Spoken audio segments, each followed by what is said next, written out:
Hello friends, ಗುತ್ತು ಚಾನಲ್ಗೆ ಸ್ವಾಗತ. ನಾನು ಇವತ್ತು ಮಂಗಳೂರು ಫೇಮಸ್ ಕಪ್ಪ ರೊಟ್ಟಿ ಹೇಗೆ ಮಾಡೋದು ಅಂತ ತೋರಿಸ್ತೇನೆ. ಅದು ಸಹ ಕಬ್ಬಿಣದ ತವದಲ್ಲಿ. 4 ಲೋಟೆ ಅಕ್ಕಿ ನೆನೆ ಇಟ್ಕೊಂಡಿದ್ದೇನೆ. 4 ಗಂಟೆ ಕಾಲ ನೆನೆಸಿಟ್ಟಿಕೊಂಡಿದ್ದೇನೆ.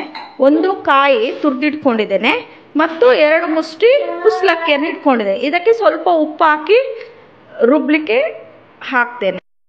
ಸ್ವಲ್ಪ ನೀರು ಹಾಕಿ ರುಬ್ಬಿಕೊಳ್ಳುತ್ತಾ ಇದ್ದೇನೆ. ತುಂಬಾ ಗಟ್ಟಿನೂ ಅಲ್ಲ, ತುಂಬಾ ನೀರು ಅಲ್ಲ, ಮೀಡಿಯಂ ಅದ. ರುಬ್ಬಿದ ನಂತರ ತೋರಿಸ್ರಿ ಯಾವ ಹದದಲ್ಲಿ ಇಡಬೇಕು ಅಂತ.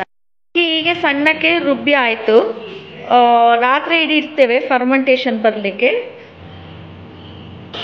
ಕನಿಷ್ಠ ಒಂದು 7 ಗಂಟೆ ಆದ್ರೂ ಫರ್ಮೆಂಟೇಶನ್ ಬರಬೇಕು ಇದಕ್ಕೆ. ನೋಡಿ, ಬೆಳಿಗ್ಗೆ ಆಗಿದೆ, ಚೆನ್ನಾಗಿ ಫರ್ಮೆಂಟೇಶನ್ ಬಂದಿದೆ. ಈ ಹದದಲ್ಲಿ ಇಟ್ಟು ರುಬ್ಬಬೇಕು. ಬೇಕಿದ್ರೆ 2 ಸ್ಪೂನ್ ಸಕ್ಕರೆ ಮತ್ತು 1 ಚಿಟಿಕೆ ಸೋಡಾ ಹಾಕೊಳ್ಬೋದು, ಆಪ್ಷನಲ್. ನಾನಿಲ್ಲಿ ಹಾಕೊಳ್ತಿಲ್ಲ. ಈಗ ಹೇಗೆ ಮಾಡೋದು ಅಂತ ತೋರಿಸ್ತೇನೆ.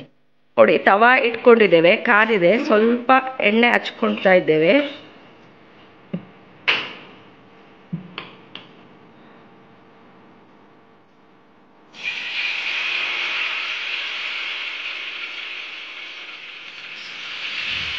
ಜಸ್ಟ್ ಮಧ್ಯದಲ್ಲಿ ಸ್ವಲ್ಪ ಸ್ಪ್ರೆಡ್ ಮಾಡಬೇಕು. ದೋಸೆ ಥರ ಉಯ್ಲಿಕ್ಕೆ ಅಲ್ಲ ಇದು. ಸ್ಲೋ ಅಲ್ಲಿಟ್ಟು ಈಗ ಕಾಯಲಿಕ್ಕೆ ಬಿಡ್ತೇವೆ. ನೋಡಿ, ಈಗ ರೆಡಿ ಆಗಿದೆ. ದೋಸೆ ಹಂಚಿಂದ ಬಿಟ್ಕೊಂಡಿದೆ, ಹೋಲ್ ಆಗಿದೆ, ಮತ್ತೆ ಮಧ್ಯದಲ್ಲಿ ಉಬ್ಬಿದೆ. ಹೀಗೆ ಆಗಬೇಕು. ತಣ್ಣಗಾದ ನಂತರ ನಿಮಗೆ ಕಟ್ ಮಾಡಿ ತೋರಿಸ್ತೇನೆ.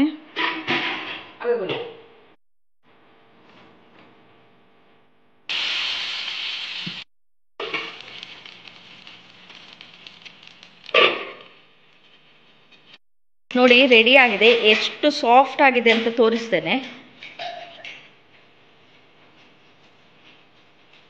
ನೋಡಿ, ಎಷ್ಟು ಸಾಫ್ಟ್ ಆಗಿ ಸ್ಪಾಂಜಿ ತರ ಆಗಿದೆ. ಇದನ್ನು ನಾನೀಗ ಸರ್ವ್ ಮಾಡ್ತೇನೆ. ನೋಡಿ, ರೆಡಿ ಆಗಿದೆ. ಸರ್ವ್ ಮಾಡ್ತಾ ಇದ್ದೇನೆ. ಅಡಿ ಗಟ್ಟಿ ಬರ್ತದೆ, ಮೇಲೆ ಸಾಫ್ಟ್ ಬರ್ತದೆ. ಇದನ್ನು ಫಿಶ್ ಕರಿ ಜೊತೆ, ಚಿಕನ್ ಕರಿ ಜೊತೆ ಒಳ್ಳೆ ಕಾಂಬಿನೇಷನ್. ಈವನ್ ಚಟ್ನಿ ಜೊತೆ ಸಹ ತಿನ್ಬೋದು, ಕೆಂಪು ಚಟ್ನಿ ಜೊತೆ.